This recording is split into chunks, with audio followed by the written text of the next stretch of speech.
The series name is What If Naruto Got Harem with Demon Slayer? So let's start the series. Naruto stared at it, thick and arterial, painting his orange tracksuit in a pattern that would never wash out, and for one suspended second, the world refused to make sense. The demon was already crumbling, its body dissolving into ash that caught the weak forest light like dying embers, and the young demon slayer who had been standing beside him 3 heartbeats ago was now on the ground with his throat torn open. His kunai was drawn. Too late. The mistake was already made. Breathe. Naruto forced himself to look at the boy. 14, maybe? Brown hair. Cheap sword that had snapped during the fight. Eyes still open, still confused, still watching the gray sky through the canopy of twisted trees. The arterial spray had come from him, had hit Naruto's face, his chest, his hands, and now the boy's blood was cooling while Naruto stood there holding a blade he hadn't used fast enough. Because he'd hesitated. Because for one moment, looking into the demon's eyes, he'd seen something that looked like fear. Like recognition. Like a person still trapped inside. Stupid. Stupid. Stupid. Medic! Someone was shouting. One of the demon slayers, a kid with a boar mask shoved up on his forehead, was already kneeling by the body. His hands hovered over the wound, useless. The boy was dead before he hit the ground. They both knew it. Naruto's chakra flickered weakly in his coils, responding to the thick, suffocating air of this valley like a candle in heavy rain. He reached for it anyway, reached for the healing chakra, for the Kyuubi's power, for anything, but Kurama was silent. Not absent. Just quiet, the way he got when something was wrong in a way that claws and brute force couldn't fix. The demon was gone now. Nothing but a smear of ash on the forest floor and the memory of those eyes. Human eyes. They're not human. Naruto turned. Tanjiro Kamado stood 10 feet away, his sister's box strapped to his back, his dark eyes fixed on the dead boy with an expression Naruto couldn't read. Not anger. Not quite grief. Something older, something that had made peace with horror a long time ago. I didn't. Naruto started. You hesitated. Tanjiro's voice was quiet. Not accusatory. Just factual. I saw it. The demon lunged, and you stopped moving for half a second. That's all it takes. The words landed like stones in still water. Naruto opened his mouth to explain, to say something about the eyes, about the fear he'd seen, about how no one was beyond saving, about how he'd spent his whole life proving that exact thing, but Tanjiro was already turning away, kneeling beside the body, closing the boy's eyes with gentle fingers. His hands came away red. His name was Yashiteru, Tanjiro said. He joined the corps 6 months ago. His mother was killed by a demon when he was 8. He wanted to make sure no one else lost their mother.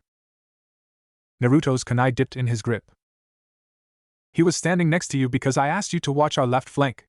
I trusted you to cover him while he drew the demon's attention. Tanjiro stood, wiped his hands on his pants, and finally looked at Naruto with those dark, bottomless eyes. He trusted you too. The silence that followed was worse than any accusation. Naruto had stood before the wreckage during the summit. Had faced pain when the village was in rubble. Had traded blows with Sasuke at the Valley of the End. He'd been hated, feared, despised, and he'd taken all of it, because underneath their anger he could always feel something else. Fear. Pain. Loneliness. This was different. Tanjiro just looked at him like he was looking at a broken tool. Something that should have worked and didn't. We need to move, Tanjiro said finally. The demon came from somewhere. There will be more.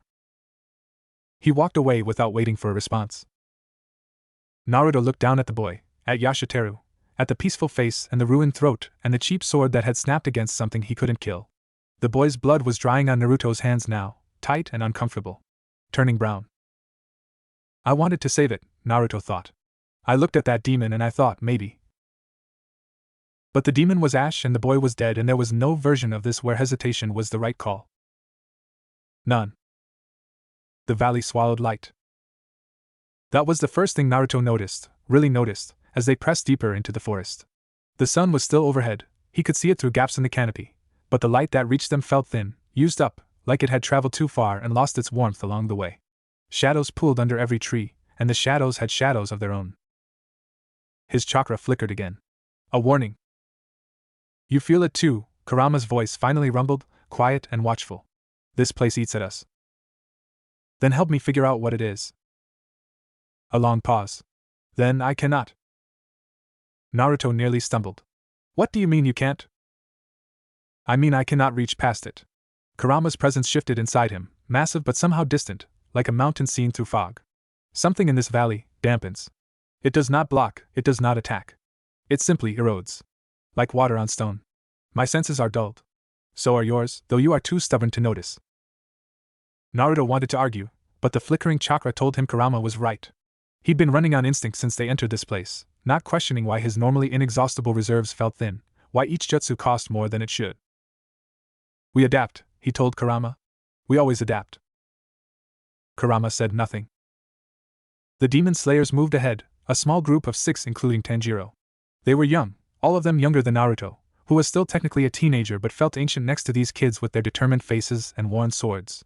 They moved like people who'd learned to fight before they learned to read.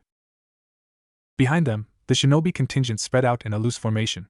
Asuma Sarutobi walked near the center, a cigarette clamped between his teeth despite the oppressive air, his trench knives visible over his shoulders. Kurina Yuhi flanked the right side, her dark eyes scanning the tree line with the focused attention of someone who saw things others missed. And bringing up the rear, silent and watchful as always, Might Guy moved with a lightness that belied his muscular build, his usual bombast dialed down to something almost serious. They'd come because the mission was strange. Because demons and chakra didn't mix.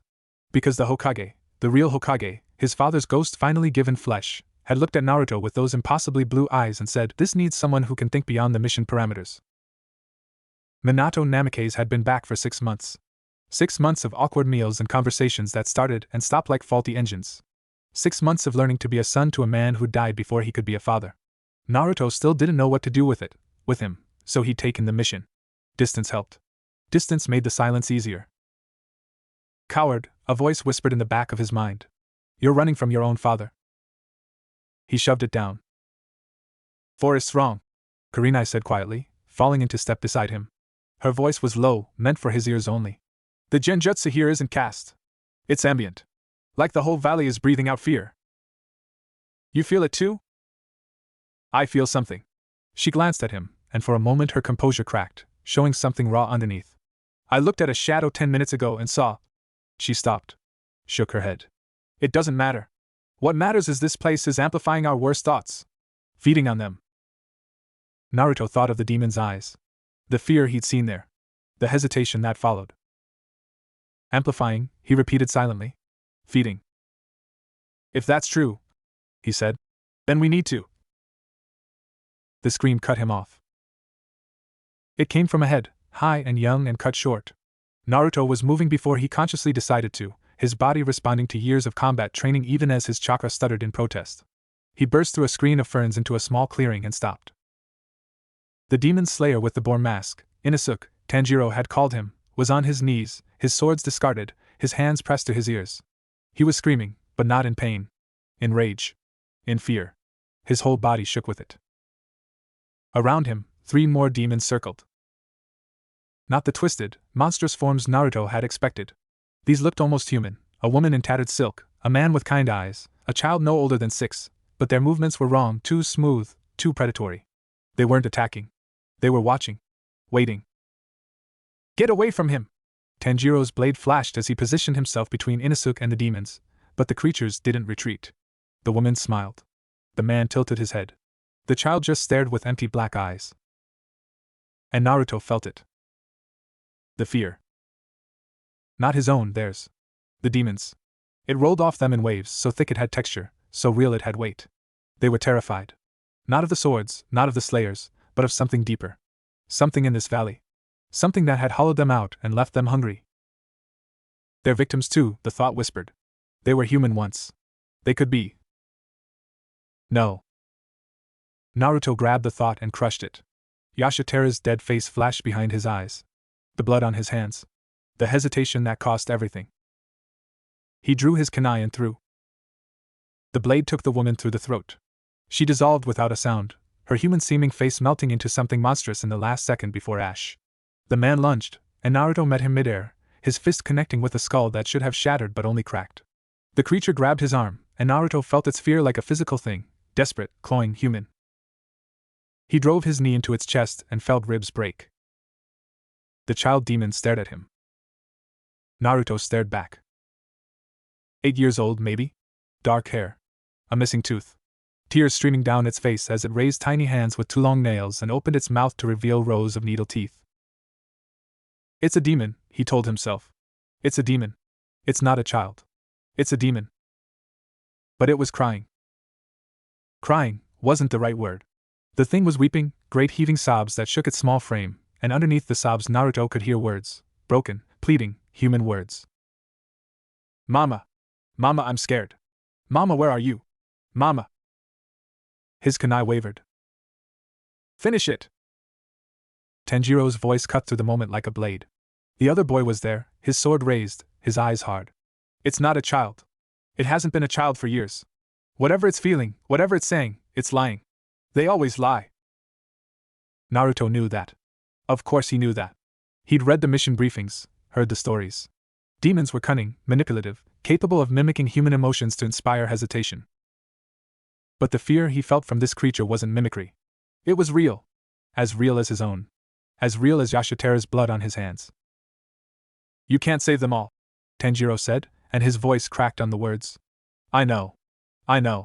But you have to kill them anyway. Because if you don't, they kill us. And we're the only ones who can stop them. The child demon lunged. Naruto's body moved before his mind caught up, years of training, of instinct, of survival, and his kunai took the creature through the eye. It dissolved in midair, ash scattering across his face, and for one terrible second he tasted it on his lips. Ash. That's all they were, in the end. Ash and memory and the ghost of what they'd been. Tanjiro lowered his sword, looked at Naruto with those dark, old eyes. Said nothing. Inosuke was still on his knees, his screaming reduced to ragged breaths. The other demon slayers surrounded him, checking for wounds, finding none. Whatever had happened to him, it hadn't been physical. The genjutsu, Kurenai had said, amplifying our worst thoughts. What thoughts could reduce a screaming berserker to this? Naruto wiped his kunai on his pants. The blood, Yashitera's blood, had dried to a dark crust on his knuckles. He couldn't feel it anymore. Couldn't feel much of anything except the cold certainty that he'd failed again, and would keep failing until this valley was done with him. We need to set up camp, Asuma said, appearing at the edge of the clearing with Guy beside him. The older Jonin's cigarette had gone out, and he didn't relight it. It'll be dark soon. We don't fight demons in the dark. There's no safe ground here, Kurenai murmured. I've been checking. The trees, the soil, the air, it's all saturated. Whatever this place is, it is the threat. We're inside it. Then we make our own safe ground. Asuma looked at Naruto. You know any sealing jutsu? Something to push back the ambient, whatever this is. Naruto thought of the Uzumaki clan, of the scrolls his mother left behind, of all the things he still didn't know about his own heritage. I know some. Not much. Enough to create a barrier, maybe. Do it. They set up in a small clearing with a single massive tree at its center. Naruto worked the seals into the bark, crude things, barely functional, nothing like the elegant arrays in the scrolls, and felt them take hold, pushing against the oppressive weight of the valley like a candle against the dark. It wasn't much. It would have to be enough. The demon slayers huddled together, their backs to the tree. Inosuke had stopped shaking, but he wouldn't look at anyone, wouldn't speak, just stared at his hands like they belonged to someone else. The other two, a quiet girl with a crow and a nervous boy with yellow hair, kept watch with eyes that saw ghosts in every shadow. Tanjiro sat apart, Nezuko's box beside him. He was cleaning his sword with slow, methodical movements, each pass of the cloth removing blood that had long since dried. Naruto walked over. Sat down a few feet away. Said nothing. For a long time, neither of them spoke. The barrier seals hummed faintly, pushing back against the valley's hunger. Above them, the sky darkened toward night, the last weak light bleeding out of the world. He trusted you, Tanjiro said finally. Not accusing. Just remembering. Yashitera. Before the mission started, he asked me about you. About the shinobi. He'd never met anyone from the hidden villages. He thought it was exciting. Like a story. Naruto's throat tightened. I told him to be careful. That just because someone fights the same enemy doesn't mean they're the same kind of person.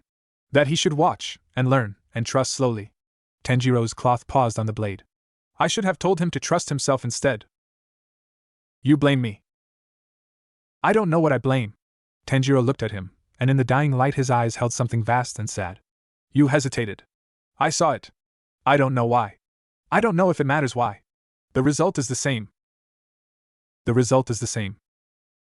Naruto had spent his whole life being judged for things beyond his control: the demon inside him, the village's fear, the weight of a name he didn't choose. He'd learned to push through it, to prove himself, to make them see. This was different. This was judgment for something he had controlled. For a choice he'd made. For a moment of mercy that cost a boy his life. "I saw something in its eyes," he heard himself say. "The demon.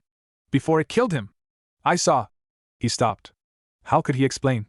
How could he make Tanjiro understand what it was like to spend years believing that everyone, could be saved, only to watch that belief shatter against the child's throat? "I know," Tanjiro said quietly. Naruto looked at him. "I know what you saw. I've seen it too. Hundreds of times." Tanjiro resumed cleaning his sword, his movements precise and unhurried. "Demons were human once. They have memories, feelings, fears. Sometimes, in the last moment before death, the human part surfaces. Reaches out. Begs. Then how do you?" Naruto stopped. Swallowed. "How do you keep killing them?" Tanjiro was quiet for a long moment. When he spoke, his voice was barely above a whisper. "Because I have to. Because if I don't, more people die. Because my sister is in that box, and every demon I fail to kill is a demon that might find her, might take her, might make her like them." He looked at Naruto, and for the first time there was something sharp in his eyes. "Because mercy is a luxury for people who aren't holding the knife." The words hung in the air between them. Naruto had no answer. Nothing to say. He was the hero of the war, the child of prophecy, the boy who'd talked down murderers and saved villains and proved that understanding could conquer hate. But he was also the man who'd hesitated, and a boy was dead, and Tanjiro was looking at him like he was just another person with blood on his hands. The shinobi camp was quiet. Asuma smoked in silence. Kurenai stared into the dark. Guy sat with his back to the tree, his usual smile absent, his eyes on the sky. And Naruto looked at his own hands, at the dried blood that wouldn't quite wash off, and felt something shift inside him. Not hope. Not despair. Doubt. Cold, quiet doubt that settled into his bones like the valley's chill and whispered, "Maybe you were wrong. Maybe everyone can't be saved. Maybe some people just die." He didn't sleep that night. He sat with his back to the barrier seals and watched the darkness press against the light, and he thought about a boy with a cheap sword and human eyes and a demon that was afraid. The result is the same. The words played on repeat until morning came, gray and weak and offering no answers. Only more questions. Only more silence. Only the weight of mercy, and the taste of iron, and the slow, steady erosion of everything he believed. Next. The weight of mercy. Chapter 2, The Roots of the Uzumaki. The second day tasted like copper. Naruto had known combat. Had known exhaustion. Had known the bone-deep weariness that came from fighting for your life against enemies who wanted you dead. But this was different. This was waking up feeling like he'd run 100 miles in his sleep, his chakra coils throbbing dully, his muscles heavy with a fatigue that rest couldn't touch. The barrier seals had held. Barely. Their edges were blackened, smoking slightly in the gray morning light, and the tree bark beneath them had begun to rot. "Everyone up." Asuma's voice was rough, cigarette already lit. He looked like he hadn't slept either. None of them had. "We move in 10. Eat something. Check your gear." The demon slayers moved with the practiced efficiency of people who'd learned to function without sleep. Inosuke was silent, his boar mask back in place, hiding whatever had broken inside him the night before. The girl with the crow, her name was Kyoko, Naruto remembered, was bandaging a cut on her palm she didn't remember getting. The nervous boy, Haruki, kept glancing at the trees like he expected them to move. They probably did. Naruto wouldn't have been surprised. Tanjiro was already standing, Nezuko's box strapped to his back, his sword checked and ready. He didn't look at Naruto. Didn't look at anyone. Just stared into the forest with those dark, patient eyes and waited. He's done this before, Naruto realized. He's walked into places like this more times than I've led missions. And he's still standing. The thought should have been reassuring. It wasn't. They found the tree at noon. Or rather, the tree found them. One moment they were pushing through undergrowth that seemed to thicken with every step, the next the forest simply opened. Like a curtain pulled back. Like a throat clearing. And there it was. Massive didn't cover it. The tree rose toward the sky like a frozen scream, its trunk wider than the Hokage monument, its branches reaching out to block the sun. But it wasn't alive. It couldn't be alive. The bark was gray and petrified, textured like stone, and carved into that stone were seals, hundreds of them, thousands, spiraling up the trunk in patterns that made Naruto's eyes water if he looked too long. Uzumaki seals. His seals. His clan's seals. By the sage! Kurenai breathed. What is this place? Naruto walked forward without meaning to, his feet carrying him toward the trunk like it was pulling him in. The seals were old, centuries old maybe, but he could read them. Could feel them. Each one was a ward, a binding, a promise written in the language his mother had passed down through blood he never knew. Here we contain the hunger. Here we bind the fear. Here we hold what cannot be destroyed. Don't touch anything. Asuma's hand on his shoulder stopped him. Naruto blinked, realized he'd been reaching for the bark, his fingers inches from the nearest seal. You okay? Asuma's eyes were sharp, assessing. You looked like you were sleepwalking. Naruto shook his head, trying to clear it. These are my clan seals. Uzumaki seals. I've seen drawing scrolls, but nothing like this. Nothing this old. How old? Naruto looked at the tree. At the weathering on the stone bark. At the way the forest had grown up around it, swallowing it, protecting it. Hundreds of years. Maybe longer. Before the village was founded. Before. He stopped. Thought about his mother, about the clan she came from, about all the knowledge that died with them in Yuzushio's fall. This is a record. A history. Whatever they put in here, they put it here because it was too dangerous to keep anywhere else. Kurenai moved closer to the trunk, her eyes unfocused in that way they got when she was reading something beneath the surface. There's genjutsu woven into these seals. Old. Complex. Not hostile, more like a warning system? An alarm? She frowned. But it's failing. I can feel gaps, weaknesses. Like a dam with too many cracks. Eroding, Naruto thought. Like everything else in this valley. The journal. The voice came from behind him.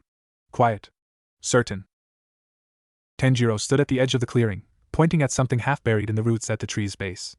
A leather satchel, ancient and crumbling, its contents spilling out in pages so old they were barely more than dust. Naruto crossed to it, knelt, reached out with hands that barely trembled. The leather crumbled at his touch, but the pages beneath, treated somehow, preserved by seals or luck or something else, held together. He lifted the top sheet, scanned the cramped handwriting, and felt his blood run cold. My name is Ashina Uzumaki. This is the 73rd year of my vigil. The stillness grows stronger. It has learned to speak in voices that sound like love. Today it wore my daughter's face. I did not kill it. I could not. I am writing this so that others will know, some things cannot be saved. Some things can only be held. And when the holding fails. The page ended. Torn, deliberately, as if the writer couldn't bear to finish the thought. Naruto turned to the next page. And the next. And the next. Hours of reading compressed into minutes as he scanned, absorbed, felt the words of an ancestor he'd never known existed. Ashina Uzumaki. His great-grandfather, maybe? Or great-great. The dates were unclear, the timeline blurred by isolation and despair. But the story was clear. The Uzumaki had come to this valley 7 generations ago, drawn by reports of a disturbance in the borderlands. They'd found a village consumed by fear, not demons, not yet, but something worse. A sickness that turned people's nightmares into reality. That made them see monsters in mirrors. That ate their hopes and left hollow shells behind. They traced it to this tree. To the thing inside it. The stillness. Not a demon. Not a spirit. Something else. Something that had always been here, waiting, feeding, growing. The Uzumaki couldn't destroy it, had tried, failed, lost dozens to its influence, so they'd done the only thing they could. They'd bound it. Sealed it. Built a shrine around it, and dedicated their lives to keeping it contained. Generation after generation. Father to daughter to son to grandchild. Until one day, the journal entries stopped. The last page was different from the others. The handwriting was shakier, the ink thinner, the words pressed into the page with desperate force. It has my husband now. It wears his face and speaks with his voice, and when I close my eyes I can still feel his hands on my skin, warm and real and wrong. I know it's not him. I know. But knowing doesn't stop me from wanting to open the seals. From wanting to see him just once more, even if it's only a lie. I am the last. When I die, there will be no one to renew the wards. No one to remember what lives beneath the roots. No one to hold. If you are reading this, child of my blood, know that I am sorry. We tried. We tried for so long. But some things cannot be saved. Some things can only be passed on. The stillness is hungry. And it has learned to wear the faces of those we love. Naruto looked up from the page. The tree loomed above him, silent and vast and old. And beneath its roots, buried in darkness and stone and failing seals, something waited. Something that had watched generations of Uzumaki die trying to hold it back. Something that had learned, over centuries, exactly how to break the people who tried to save it. Some things cannot be saved. The words echoed in his skull. His ancestors' handwriting. His ancestors' despair. His ancestors' final, terrible truth. No. He said it aloud without meaning to. Tanjiro looked at him. Asuma raised an eyebrow. Kurenai's eyes sharpened with concern. No, Naruto repeated. That's not, they gave up. They stopped believing. That's why it broke them. That's why. Naruto. Kurenai's voice was gentle. Too gentle. What did you find? He showed her the journal. Watched her read, her face growing paler with each page. Watched her pass it to Asuma, who read in silence, his cigarette burning down to nothing between his fingers. When they finished, no one spoke. The forest held its breath. We need to go inside, Naruto said finally. Absolutely not. Asuma's voice was flat. Final. This isn't a mission anymore. This is a suicide watch. We're leaving, reporting back, and letting the Hokage decide if this place needs to be bombed from orbit. We can't do that. Why not? Naruto looked at the tree. At the seals. At the legacy of his clan, written in failure and hope and the slow death of mercy. Because it's still alive. The stillness. It's still down there, and the seals are failing, and if we leave. He thought of the demons they'd fought. The fear in their eyes. The way they'd been driven, not by hunger but by terror. It's making the demons. Not directly. But it's pushing them, driving them, using them somehow. If we don't stop it, it'll keep spreading. More valleys. More villages. More children with cheap swords dying in the dark. That's not our problem. Asuma's voice was hard. Our problem is the mission parameters. Investigate the disturbance. Assess the threat. Report back. We've done that. We're done. The mission parameters changed the moment my clan's history started bleeding into this. They both turned. Guy had spoken. Might Guy, who rarely spoke during missions, who let his fists do the talking, who stood at the edge of the clearing with his arms crossed and his eyes fixed on the tree. Youth, he said quietly, is about knowing when to stop. But it's also about knowing when stopping is the same as giving up. He looked at Naruto. That journal. Your ancestor. She didn't give up. She held. For 73 years she held. And at the end, she wrote not for herself, but for you. For whoever came after. To warn them, yes. But also to tell them they weren't alone. Naruto stared at him. Guy shrugged, the gesture oddly gentle. I read over your shoulder. Sorry. But I saw the date. The last entry. She died holding. That's not failure. That's the hardest kind of victory. Something shifted in Naruto's chest. Something that had been tightening since Yashitera's blood hit his hands. She died holding. Some things cannot be saved. But she held anyway. I'm going in, he said. Alone if I have to. But I'm going. Asuma opened his mouth to argue, but Kurenai touched his arm. Shook her head. He's right. You know he's right. If there's even a chance this thing is connected to the demons, to the disturbances, we need to understand it. And he's the only one who can read those seals. I can read them, Naruto said. And I can feel them. The stillness, it's down there, and it's waiting. For me. For an Uzumaki. That's what the journal meant. It learned to wear the faces of those we love. It'll try to use me. To break me. But I won't let it. How can you be sure? Tanjiro's voice cut through the moment like a blade. Naruto looked at him. At the boy with the box on his back and the sister inside it, and the eyes that had seen too much death to be surprised by anything. I can't, he admitted. But I'm going anyway. Tanjiro held his gaze for a long moment. Then, slowly, he nodded. I'll come with you. Tanjiro. My sister is in that box. If this thing is driving demons, if it's making them worse, making them hungrier, then it's a threat to her. To everyone she might hurt if. He stopped. Swallowed. I need to know. I need to see it. The same way you do. Naruto wanted to argue. Wanted to tell him to stay, to be safe, to let the shinobi handle the darkness below. But he looked at Tanjiro's face and saw someone who'd stopped expecting safety a long time ago. Okay, he said. Okay. The entrance to the roots was a crack in the earth at the tree's base, barely wide enough for a person to squeeze through. The seals around it were darker than the others, more worn, more desperate. Naruto ran his fingers over them, felt the chakra imprinted centuries ago, and shuddered. She stood here, he thought. My ancestor. She stood here every day, renewing these words, listening to the thing below whisper in her husband's voice. And she never opened the door. Never. Until she died. Ready? Tanjiro asked. No. He wasn't ready. He'd never be ready. But he nodded anyway, lit a small flame in his palm, chakra flickering, always flickering, and stepped into the dark. The roots closed behind them like a throat swallowing.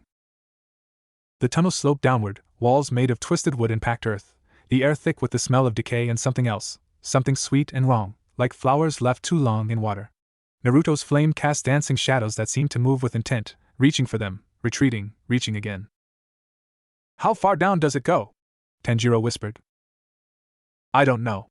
Naruto's voice echoed strangely, coming back to him distorted. The journal didn't say. Just that the stillness was beneath. Beneath the roots, beneath the seals, beneath everything. They walked for what felt like hours. The tunnel branched, merged, branched again, a labyrinth carved by roots that had grown for centuries, seeking water, seeking something. Naruto marked their path with small chakra tags, crude but effective. If they got lost down here, they'd never find their way out. And then, without warning, the tunnel opened. They stood at the edge of a cavern so vast the flame couldn't touch its walls. The roots that had guided them here spread out in a massive web, converging on a single point at the cavern's center. A pool.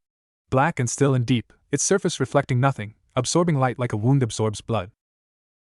And above the pool, suspended by roots that looked almost like chains, hung a body. Sweet Buddha, Tanjiro breathed. Naruto couldn't speak. The body was old, centuries old, but preserved by the seals carved into the roots, into the stone, into the skin. An Uzumaki. He could tell by the hair, red even in death, by the features that mirrored faces he'd seen in old photographs of his mother. A woman. The last guardian. Ashina's daughter or granddaughter or...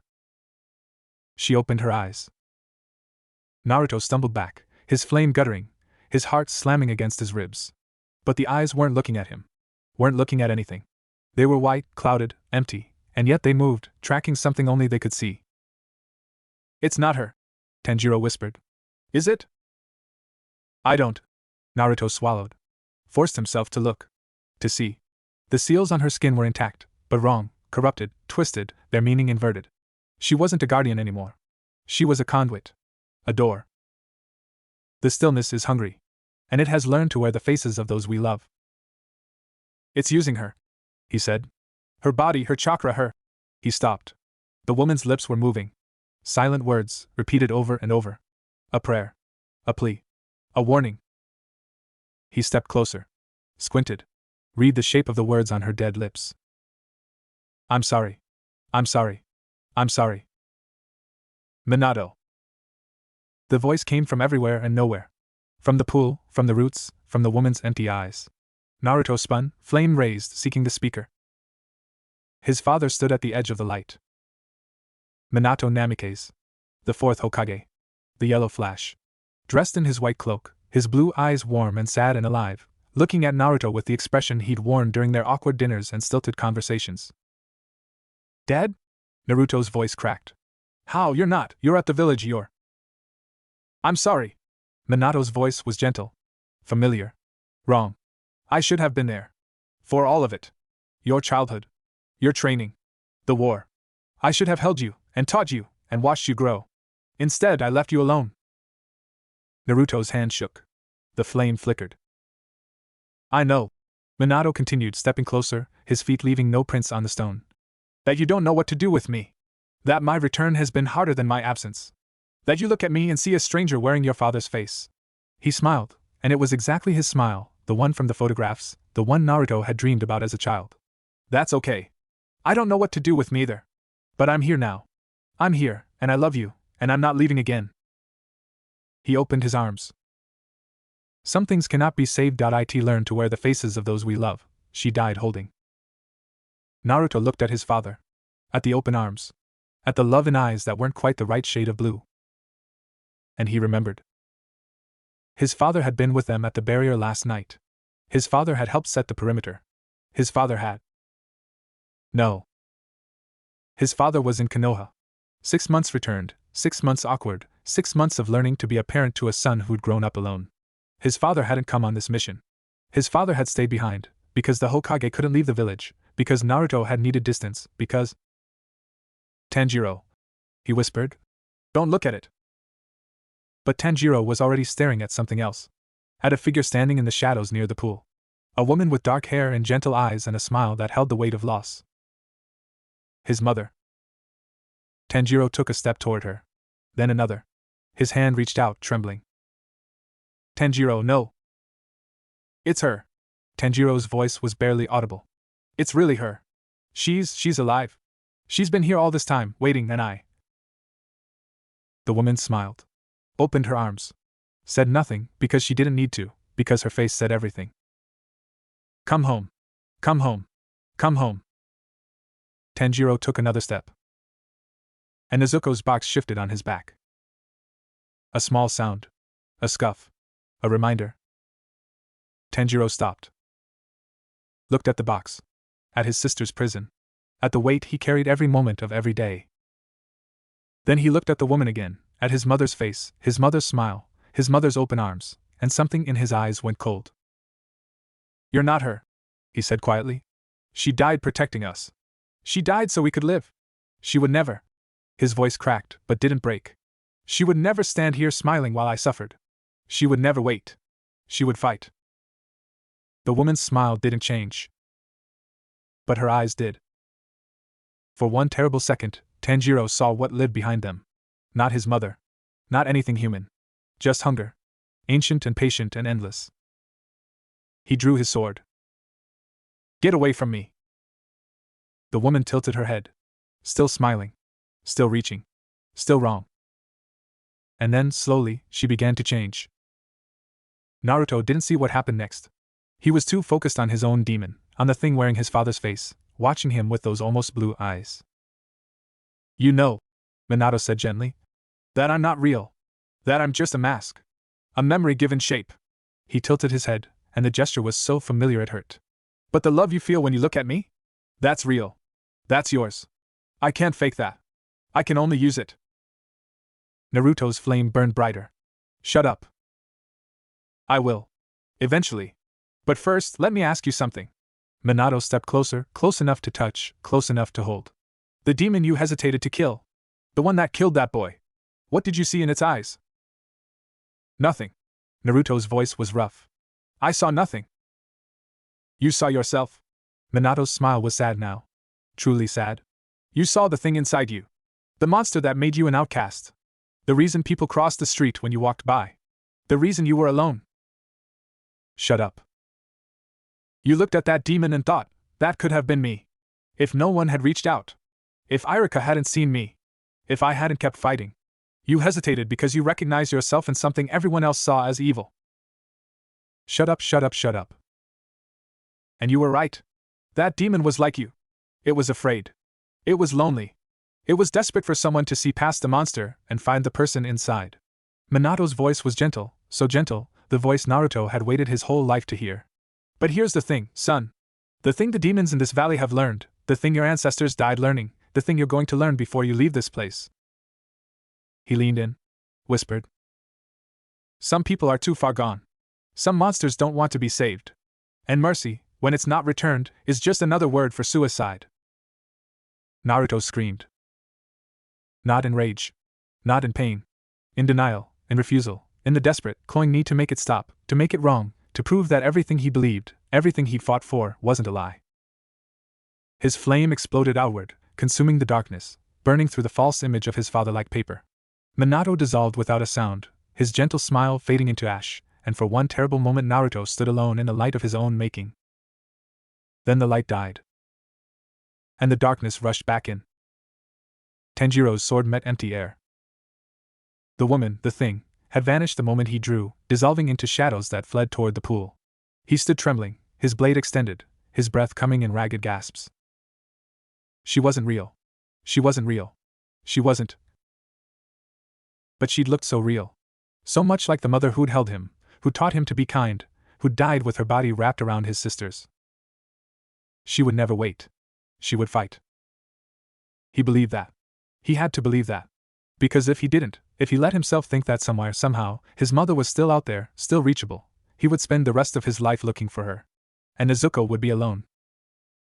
The box on his back was warm. Nezuko's warmth. His sister's life. He held onto it like a lifeline. Naruto found him at the edge of the pool, staring into water so black it seemed to swallow thought. The body above them still hung in its chains, still whispered its endless apology, still watched with eyes that weren't quite dead. "You okay?" Naruto asked. Tanjiro didn't answer for a long moment. Then, "No." "Yeah." Naruto sat down heavily, his legs giving out beneath him. The fight, if you could call it that, had drained something deeper than chakra. Something he wasn't sure he'd ever get back. Me neither. They sat in silence, two boys who'd seen their worst fears wearing familiar faces, and watched the pool do nothing at all. "We should go," Tanjiro said finally. "Report what we found. Let your people decide what to do with this place." Naruto nodded. Stood. Took one last look at the woman in the chains, at his ancestor, who'd held for so long, who'd died still trying, and felt something shift inside him. She held anyway. Even when she knew she couldn't save it. Even when it wore her husband's face. Even when hope was gone. She held. That wasn't failure. That was something else. Something he didn't have words for yet. Something he needed to understand. "Let's go," he said. They followed their marked path back through the roots, back through the dark, back toward the surface and the gray light and the people waiting. Either of them spoke. Either of them looked back. But Naruto carried the woman's whispered apology with him, written on his memory like the seals on her skin. "I'm sorry. I'm sorry. I'm sorry." For what? For failing? For holding too long? For not holding long enough? He didn't know. But he was going to find out. The surface hit them like a wall. Light, real light, afternoon light, burned their eyes. Air, real air, without the taste of decay, filled their lungs. And waiting for them, arranged in a defensive circle around the tree's base, were the others. Asuma. Kurenai. Guy. Inosuke. Kyoko. Haruki. Alive. Safe. Real. "You're back." Asuma's voice was carefully neutral, but Naruto saw the tension leave his shoulders. "Took you long enough." "We found it," Naruto said. "The source.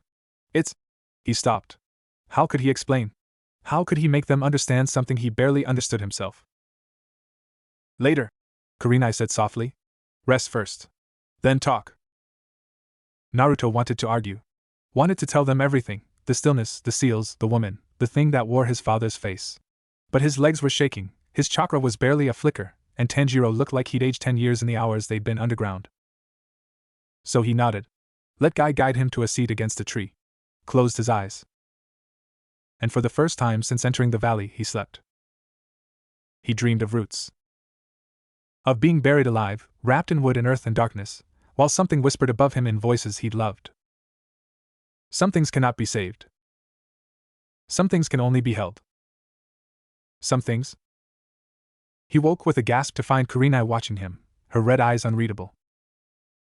"You were crying," she said quietly. "In your sleep. Do you remember why?" Naruto touched his face. It was wet. "No," he lied. Kurenai looked at him for a long moment. Then she nodded, accepting the lie, and looked away.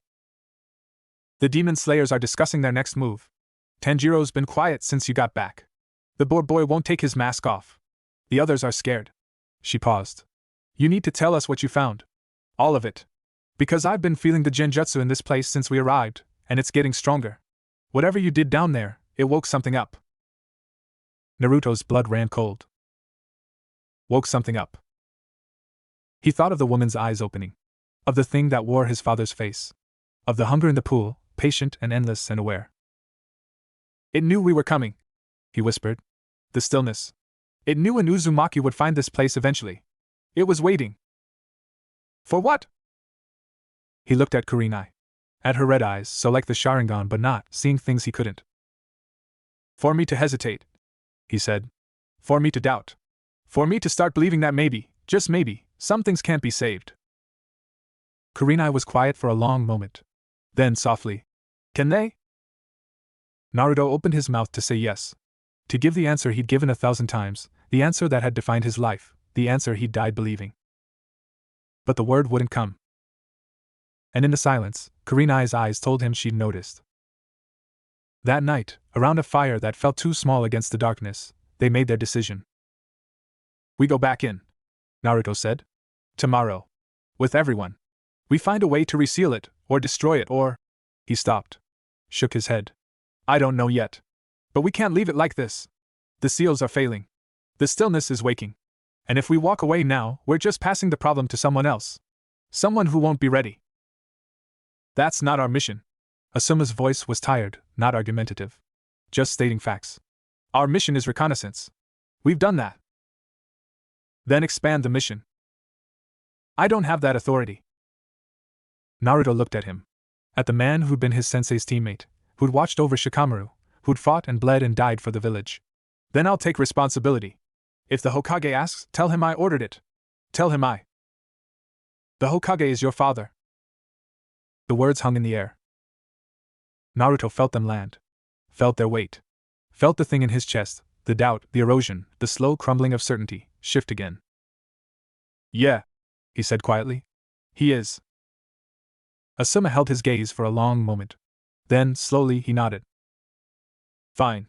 But if we die down there, I'm haunting you." Despite everything, Naruto almost smiled. Almost. They slept in shifts. Naruto took the last watch, sitting with his back to the fire, watching the darkness press against the light. The woman's voice whispered in his memory. "I'm sorry. I'm sorry. I'm sorry." For what? For failing? For holding too long? For not holding long enough? Or for passing the burden on? For leaving this place, this thing, this choice to a descendant who wasn't ready, who couldn't understand, who still believed that mercy was always the answer? Naruto looked at his hands. Clean now. No blood. But the memory of it remained. Yashitara. The demon. The child with needle teeth and human tears. Some things cannot be saved. He didn't want to believe it. But for the first time in his life, he wasn't sure he had a choice. Chapter end. Loss, the certainty that everyone can be saved. Doubt, that mercy is always the right answer. Strained relationship, with himself. With the legacy of his clan. With the father who wasn't there. Quiet realization, his ancestor didn't fail. She held. And holding might be all any of them can do. This response is AI generated, for reference only. Next. The Weight of Mercy. Chapter 3, The Shinobi's Arithmetic. The third morning brought fog. Not ordinary fog, nothing in this valley was ordinary, but something thick and deliberate, rolling between the trees in waves that seemed to pulse with intent. It muffled sound. Swallowed light. Turned the world into a gray-white blur where shadows moved without bodies and distances stopped making sense. Naruto stood at the edge of camp, watching it creep toward them, and felt something cold settle in his stomach. This isn't weather, Kurenai said from behind him. She'd appeared silently, the way she always did, her eyes fixed on the fog with the focused attention of someone reading a threat. It's genjutsu. Woven into the air itself. I can feel it trying to get in, trying to find cracks. She stopped. Touched her temple. It's stronger than yesterday. Much stronger. We woke it up, Naruto thought. We went into its home, looked at its face, and now it's angry. Or hungry. Or both. We need to move now, he said. Before it gets worse. Asuma emerged from the fog, guide beside him, both already geared and alert. The demon slayers followed moments later, Inosuke with his swords drawn, Kyoko with her crow perched nervously on her shoulder, Haruki looking like he hadn't slept at all. Tanjiro brought up the rear, Nezuko's box strapped tight, his expression unreadable. The tree, Naruto said. We go back to the tree. The entrance is there. We go down together, we find the stillness, and we... Wait. Tanjiro's voice cut through the fog like a blade. Everyone turned. Tanjiro was staring at something in the distance, or seemed to be, though the fog showed nothing but gray. His eyes were wide, his nostrils flared, his whole body tense with the focused attention of a hunter who'd scented prey. There's blood, he said quietly. In the air. Fresh. And He paused, breathing deep. And something else. Something I've only smelled once before. What? Tanjiro looked at him, and for the first time since they'd met, Naruto saw fear in those dark eyes. Not for himself. For something else. A demon, Tanjiro said. But not like the others. Older. Stronger. The smell is… He shook his head. We need to move. Now. They moved. The fog played tricks. Naruto had fought in mist before, had trained in it, bled in it, learned to trust other senses when sight failed. But this wasn't like that. This fog didn't just hide. It suggested. Shapes formed at the edges of vision, figures that vanished when looked at directly. Whispers brushed against his ears and voices that almost sounded familiar.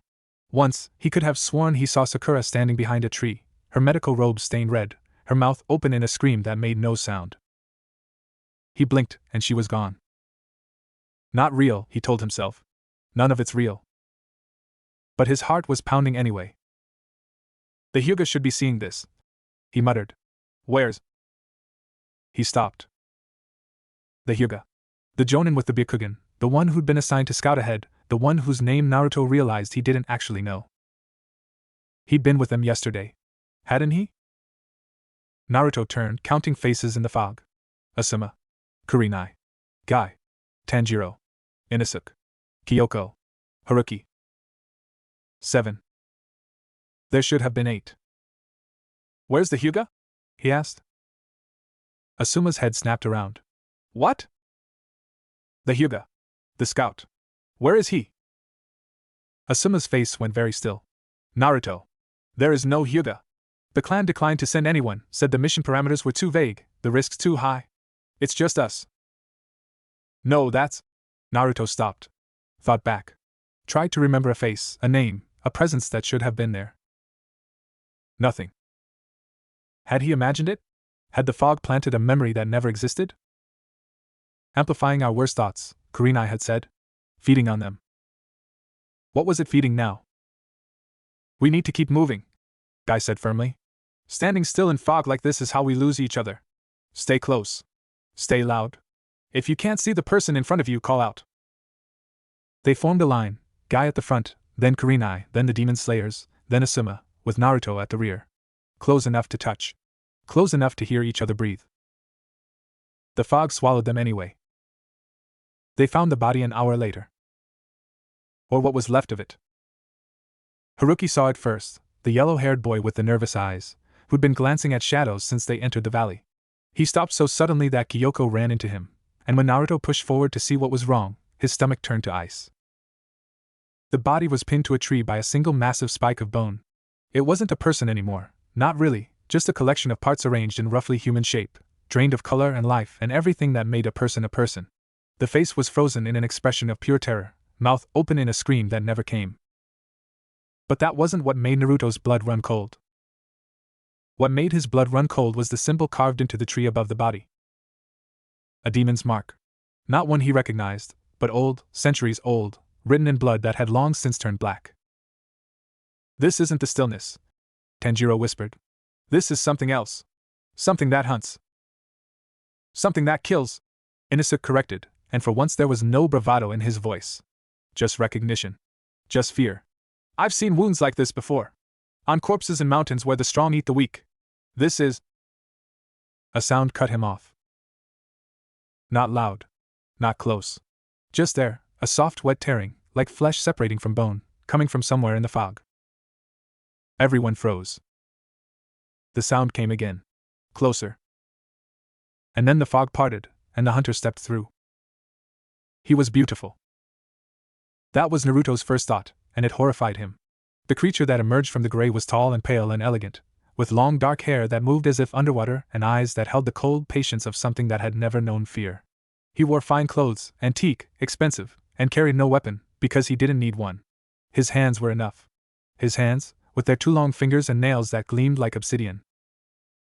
Behind him, the fog swirled with shapes. Dozens of them. Demons waiting. Watching. Obeying. Ah, the creature said, and his voice was beautiful too, musical, almost gentle. Visitors. How delightful. It's been so long since anyone came to play. Tanjiro's sword was in his hand before the word finished echoing. Inosuke moved to flank him, both blades raised. Kyoko's crow took flight, screaming a warning that would never reach anyone. But Naruto couldn't move. Because he knew those eyes. He'd seen them before, in mission briefings, in warning scrolls, in the hushed voices of people who'd survived encounters with something that shouldn't exist. Musen Kibutsuji. The first demon. The progenitor. The thing that had been killing and creating and spreading for longer than the hidden villages had existed. Musen, Tanjiro breathed, and the name held the weight of years, of loss, of hunting, of a family reduced to a sister in a box. The creature, Musen, tilted his head, examining Tanjiro with mild interest. You know me. Good. That saves time. His gaze shifted to Naruto, and something flickered in those ancient eyes. Curiosity. Assessment. And underneath it, something else. Something that looked almost like recognition. A shinobi, Musen murmured. From the hidden village. I've heard rumors, chakra, jutsu, villages of warriors who never die. But I never expected to find one here, in my feeding grounds. He smiled, and it was the most terrible thing Naruto had ever seen. Tell me, shinobi. Do you bleed like the others? Naruto's hand found his kunai. His chakra flared, weak, always weak in this place, but he'd fought gods before. He'd fight this one too. I bleed, he said. But I also bite. Musen's smile widened. How charming! A shinobi with spirit. It's been so long since I've had something interesting to play with. He looked at the body on the tree, the dead thing that had once been a person, and waved a dismissive hand. Ignore that. A scout who wandered too far. I left it as a gift, really. A warning. But you didn't take the warning, did you? You kept coming. We're not leaving, Tanjiro said. His voice was steady, but Naruto could see his hands trembling on his sword. Not until you're destroyed. Musen laughed. Actually laughed, a soft musical sound that made Naruto's skin crawl. Destroyed, he repeated. By you? By a boy with a sword and a dead family? By a handful of shinobi who can barely stand in my presence? He shook his head, almost sadly. You don't understand, do you? I'm not just a demon. I'm the source. Kill me, and every demon dies, including the girl in the box on your back. Tanjiro went rigid. That's right, Musen continued, stepping closer. The fog curled around him like a living thing. I can smell her, you know. Your sister. Trapped in that box, fighting her hunger, waiting for a cure that doesn't exist. He stopped, close enough to touch, close enough to kill. I made her, boy. I made all of them. And I can unmake them whenever I choose. Tanjiro's sword wavered. No, Naruto thought. Don't listen. Don't. But I won't, Musen said softly. Not today. Today, I'm interested in someone else. He turned. Looked directly at Naruto. You, he said. The shinobi with the demon inside him. Naruto's blood froze. I can feel it, you know. The beast curled in your guts. Powerful. Ancient. Hungry. Musen's eyes gleamed. You're not like the others. You carry a monster and call it a partner. You've spent your whole life proving you're more than the thing inside you. He tilted his head, curious. But are you? Really? When it matters most, when the choice is hard, when mercy costs, are you any different from the demons I've made? Shut up. I've seen your kind before. Musen continued, ignoring him. Warriors who think they can control the darkness. Who believe that love and friendship and hope are enough to tame what lives in the shadows. He smiled again, and this time there was nothing beautiful about it. They always break. In the end, they always break. Because darkness doesn't care about hope. It only cares about hunger. Naruto's kunai bit into his palm. The pain helped. The pain kept him focused. You don't know anything about me. I know you hesitated. Musen's voice dropped, intimate, almost kind. I know a demon looked at you with human eyes and you stopped. I know a boy died because you couldn't decide if mercy was worth the risk. He leaned in, close enough that Naruto could smell his breath, cold, like a tomb. I know you're starting to wonder if your whole philosophy is a lie. If some people can't be saved. If some monsters want to be monsters. Shut up, shut up, shut up. I can see it in you, Musen whispered. The erosion. The doubt. The slow crumbling of everything you believed. And do you want to know the best part? Naruto couldn't speak. You're right. The word hit him like a physical blow. Some people can't be saved, Musen said. Some monsters choose the dark. And mercy, your precious, beautiful mercy, is just weakness wearing a pretty mask. You hesitated because you're weak. Because deep down, you know that you're no different from the things you kill. You just haven't admitted it yet. Naruto's vision went red. He lunged. The fight lasted 3 seconds. Naruto's kunai passed through empty air where Muzan had been standing. Something hit him from the side, a blow so fast he didn't see it coming, and sent him crashing into a tree trunk hard enough to crack bark. He tasted blood. Felt ribs groan in protest. Before he could move, Muzan was there. Standing over him. Looking down with those ancient, patient eyes. So fast, Muzan murmured. So strong. And so fragile. He crouched, bringing his face level with Naruto's. You think I'm going to kill you? No. That would be wasteful. I'm going to let you live. I'm going to let you carry this doubt back to your village, back to your people, back to the father you don't know how to love. And I'm going to watch it grow. He reached out, casually, almost gently, and touched Naruto's chest. Not hard. Not violent. Just a touch. But Naruto felt something enter him. Something cold and hungry and patient. Something that settled into the cracks the valley had already made and began to push. There, Muzan said, standing. A gift. A little piece of me, to keep you company. To help you see the truth when you're ready to accept it.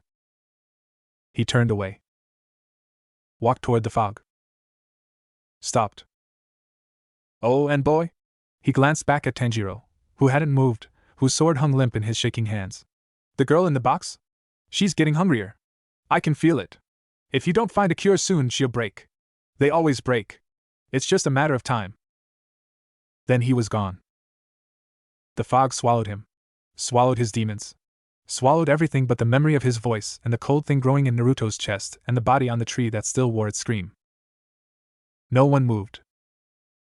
For a long, terrible moment, they just stood there, shinobi and slayers alike, frozen by the weight of what had just happened. Then Inosuke screamed. Not a battle cry. A scream of pure, undirected rage. He swung his swords at the fog, at the trees, at nothing, his body shaking with the force of emotions he couldn't process. Kyoko caught him, held him, whispered things that didn't matter. Haruki had collapsed, his face buried in his hands. Tanjiro hadn't moved at all. He stood where Muzan had left him, his sword still raised, his eyes fixed on the empty space where the demon had stood. His face was white. His hands shook. But underneath the shaking, underneath the fear, something else was building. Rage. Cold, quiet, focused rage. Naruto had seen that look before. On Sasuke's face, when the hatred was fresh. On his own face, in mirrors he didn't want to remember. Tanjiro. The box. Tanjiro's voice was barely a whisper. He touched the box. When he was talking. He reached out and touched it and I couldn't. He broke off. Swallowed. When he looked at Naruto, his eyes held something that hadn't been there before. Doubt. Not in himself. In the world. In the possibility of victory. He's right, Tanjiro said quietly. About Nezuko. She is getting hungrier. I can feel it. Every day, it's harder for her to stay asleep. Every day, I wonder if this will be the day she wakes up and doesn't recognize me. His grip on his sword tightened. I've been looking for a cure for years. Years. And I'm no closer than I was at the beginning. You can't give up. I'm not giving up. Tanjiro's voice was sharp now. I'm being realistic. There's a difference. The word hit Naruto like a slap. Realistic. He'd spent his whole life being called unrealistic. Naive. Foolish. He'd been told 100 times that you can't save everyone, that some people are beyond redemption, that hope is just a prettier word for denial. He'd never believed it. But now, with Muzan's cold gift spreading through his chest and Yashitera's blood still fresh in his memory, and the weight of his ancestors' journal pressing against his soul. Now he wasn't sure. We need to regroup. Asuma's voice cut through the tension like a blade. He moved while they were frozen, checking perimeters, assessing threats, doing what shinobi did when everything went wrong. Guy, Kurenai status. Alive, Guy said. Shaken. But alive. The fog's thinning, Kurenai added. Since he left. It's not gone, but it's less aggressive. Like whatever was driving it pulled back. Muzan, Naruto said. The name tasted like ash. He's the source. Not just of demons, of this. The valley, the stillness, all of it. He's connected somehow. Then we need to leave. Now. Before he changes his mind about killing us. We can't. Naruto forced himself to stand, ignoring the pain in his ribs. He put something in me. I can feel it, cold, hungry, waiting. If I go back to the village like this, I could be a danger to everyone. I need to deal with it here. Deal with it how? Naruto didn't have an answer. The stillness, Tanjiro said quietly. Everyone looked at him. Muzan mentioned it. Called it his feeding grounds. That means it's connected to him, maybe a source of power, maybe a prison for something he fears. Either way, if we want to hurt him, we need to understand it. And if it kills us first? Tanjiro met Asuma's eyes. Then at least we die trying. For a long moment, no one spoke. Then, slowly, Asuma nodded. Fine. But we do this smart. We rest first, an hour, no more. We eat something, check our wounds, think. Then we go back to the tree and finish what we started. It wasn't a plan. Not really. But it was something. Naruto leaned against his tree, closed his eyes, and tried to ignore the cold thing spreading through his chest. It didn't work. The hour passed in fragments. Naruto dozed, woke, dozed again. Each time he closed his eyes, he saw Muzan's face. Each time he opened them, he felt the cold thing moving, shifting, settling into cracks he hadn't known were there. You hesitated because you're weak. Some people can't be saved. You're no different from the things you kill. He tried to push the words away, but they stuck. Like burrs. Like hooks. Like roots. Stop it, he told himself. He's lying. He's trying to break you. But the words kept coming anyway. Because they weren't just his words anymore. They were his ancestors. They were Tanjiro's. They were the valleys, spoken in 1,000 whispers from 1,000 shadows. And underneath all of them, small and cold and growing, was the thing Muzan had planted. You're right to doubt, it seemed to whisper. You're right to fear. You've been wrong all along. Naruto opened his eyes. Kurenai was watching him. You're fighting something, she said quietly. I can see it in your chakra. It's flickering wrong, dark patches, like bruises. Muzan did something to me. Put something in me. I know. She moved closer, her red eyes studying him with an intensity that made him uncomfortable. I've been trying to read it, but it's slippery. Like it doesn't want to be seen. She paused. What did he say to you? Before the fight? Naruto almost didn't answer. Almost deflected, the way he'd been deflecting since they entered this valley. But Kurenai's eyes held something he needed. Not pity. Not judgment. Just attention. The willingness to really see. He told me I was weak, Naruto said finally. That my mercy was just weakness wearing a mask. That I hesitated because deep down, I know I'm no different from the things I kill. Kurenai was quiet for a moment. Then, is he right? I don't know anymore. The admission hurt more than he expected. I used to know. I used to be sure. But now, he touched his chest, where the cold thing lived. Now I don't know anything. Kurenai nodded slowly. That's the point. Of this place, of him, of everything. The point isn't to make you wrong. It's to make you doubt. Because doubt is easier to exploit than certainty. Doubt leaves cracks. I know. But knowing isn't the same as believing. She met his eyes. I can't tell you what to believe. I can only tell you that I've seen you fight, really fight, and I've never seen weakness in you. Stubbornness, yes. Naivety, sometimes. But never weakness. Before Naruto could respond, Guy appeared at the edge of the clearing. Time's up, he said quietly. We need to move. The fog's coming back. He was right. The gray was already creeping between the trees, thicker than before, more purposeful. Whatever respite Muzan's departure had given them was ending. Naruto stood. Felt the cold thing shift. Ignored it. Let's go. They found the tree again, but it had changed. The seals were darker now, black instead of gray, weeping something that looked like tar. The bark around them had begun to rot, falling away in chunks that revealed something moving beneath. Not wood. Something else. Something that pulsed. The stillness is waking. Kurenai breathed. I can feel it. Like a heartbeat, but wrong, off rhythm, like it's learning to beat on its own. The entrance. Naruto moved toward the crack in the roots, then stopped. The crack was gone. In its place was a wall of roots so thick and tangled that no human could pass. It sealed us out, Asuma said. Why? Not sealed out. Tanjiro's voice was quiet, certain. Sealed in. Look!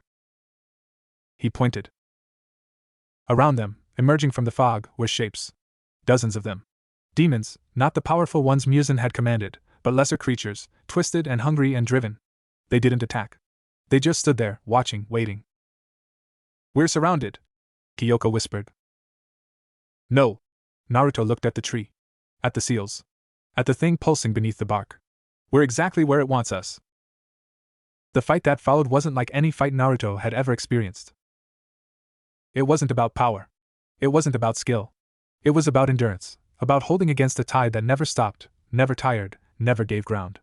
The demons came in waves, and each wave was weaker than the last, but there were always more, and Naruto's chakra was flickering, guttering, dying. He fought anyway. Beside him, Guy moved like a force of nature, his fists crushing demons with each blow, his body a weapon that never seemed to tire. Asuma's trench knives carved through the horde, each strike precise, economical, lethal. Kurenai wove genjutsu through the chaos, turning demon against demon, buying them seconds that felt like hours. And the demon slayers. Inosuke had found his rage again, channeling it into something almost beautiful. He moved like an animal, like a storm, like death given form. Kyoko fought with her crow, the bird diving and striking with unnatural precision. Haruki had stopped shaking, had found something solid inside himself, and was holding his ground with a sword that looked too big for his hands. And Tanjiro. Tanjiro moved through the demons like water through rocks, not fighting against them, but flowing between them, his blade finding throats and hearts with a precision that spoke of years of practice. His face was blank. His eyes were focused. He didn't hesitate.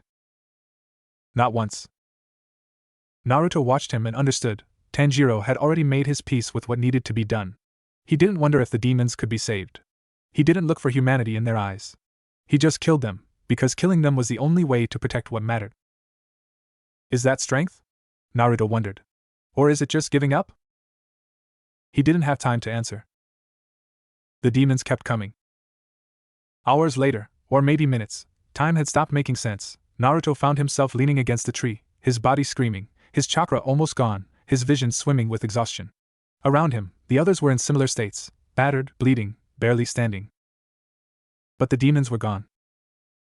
The last one had dissolved minutes ago, and nothing had taken its place. The fog was thinning again, retreating like a tide. And the tree. The tree was humming. Low and deep and resonant, like a temple bell struck far away. The sound vibrated in Naruto's bones, in his teeth, in the cold thing Muzan had planted. And underneath the hum, a voice. Child of my blood. Naruto went rigid. Child of my blood, hear me. I am the last. I am the one who held. And I am dying.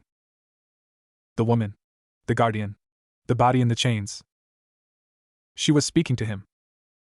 The stillness cannot be destroyed. Your ancestor learned this. I learned this. But it can be bound. It can be held. For generations we held. But the cost. Her voice wavered. The cost was us. It fed on us. On our hope, our mercy, our love. Every generation, it took something. And every generation we let it, because the alternative was worse. But I am the last. When I die, there will be no one to hold. The seals will fail. The stillness will rise. And Muzan. The name was a curse, a prayer, a warning. Muzan fears it. That's why he's here. That's why he's been here for centuries. Not to feed. To wait. To see if it will break free. To see if he can control it. Child of my blood, you must choose. You can try to save it, to reach it, to redeem it, to make it something other than hunger. Your ancestor tried. I tried. We failed. Every time we failed. Or you can hold it. As we did. As I have. You can bind yourself to this place, to this tree, to this hunger, and spend the rest of your life keeping it contained. Or. A long pause. Or you can kill it. Destroy it. End it. But to do that, you must become like it. You must feed on it as it fed on us. You must take its hunger into yourself and make it your own. And once you do, you will never be free of it. Choose. The voice fell silent. Naruto stood against the tree, surrounded by his friends, his allies, his people, and felt the weight of the choice pressing down on him like the whole valley had settled on his shoulders. Save it. Hold it. Kill it. Each path had a cost. Each path would change him. And the cold thing in his chest whispered, choose wrong, and you lose everything. He looked at Tanjiro. At the boy who lost his family, who carried his sister in a box, who killed demons without hesitation because hesitation meant death. Tanjiro, he said, if you could save your sister, really save her, turn her back into a human, but it meant becoming something like Muzan, would you do it? Tanjiro looked at him. Really looked. For a long, terrible moment. Then, yes. The word was simple. Honest. True. In a heartbeat, Tanjiro continued. I would become anything, sacrifice anything, be anything to give her back her life. Because that's what love is. It's not clean. It's not pretty. It's just. He stopped. Swallowed. It's just choice. Every day, every moment, choosing someone else over yourself. Naruto heard the words. Felt them land. And slowly, painfully, he began to understand.